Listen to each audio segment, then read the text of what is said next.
ngasi numenang uram da phong kiba kangli pakki mera pausi na phongli sakhang da ba khulai pai ba singna fazil ba BTF personnel ani tek ta kaidana thadorak le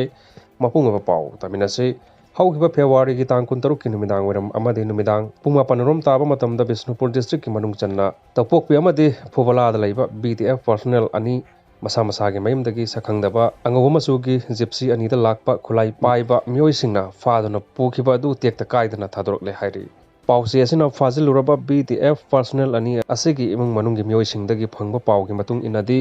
ngarang numidang pung mapan rom taba matamda BTF personnel sabungbam premjit chahi kunmathoi apokpa CIS Dananjoy phubala awang mamang likai amadi topok pi khuldagi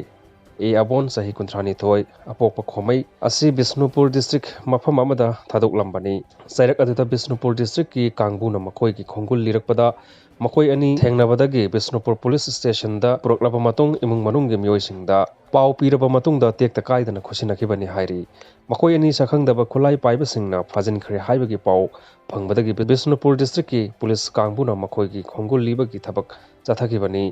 makoi ani kari maram gi damakta sakhangdaba khulai paiba sing aduna fajiluribano haiba chapchaba khangma ngamdri loina na makoi ani bu fajiluraba khulai paiba sing adusu karamba kangbu no haiba khangma ngamdri hairi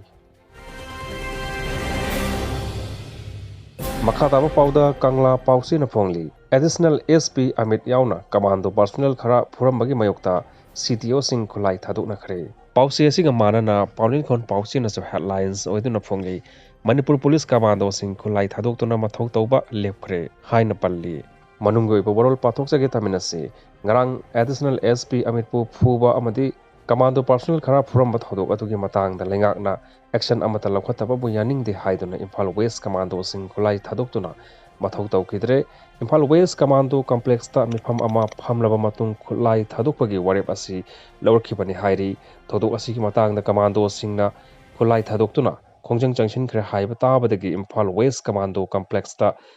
DIG range 1 and Hirojit amadi Imphal West district ki SP laktuna wari sanakhre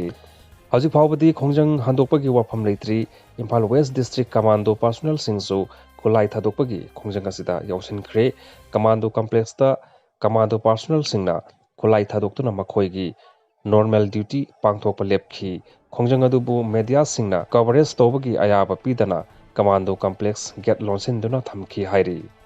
off duty da leiba amadi on duty da leiba personnel sing complex ta ayamba sangnakhi Amaromda Bisnupur district commando singsu khongjang asida sagatuna tera urakta leiba commando posta CDO personnel singna Khutlai Thadoktuna makoi gi thabak lepkhi district asigi SP su mafam adu da laktuna yengsinki loina na thobal amasung kaksing commando gi kangbu su ngarange thadok aduga mari leinana senaba myoi singge mathakta makok thongba officer amadi Manipur lenga na thabak amata lakhatababo yaningdaba phongdoktuna Khutlai Thadoktuna khongjang changchinduna makoi gi mathau pangthokhidre Wathok asigi waroisin puraknaba honadrabati atai district singda lairiba CDO singsu Khutlai Thadokpagi khongjangda saruk yarkani haibagi thajaba lei hairi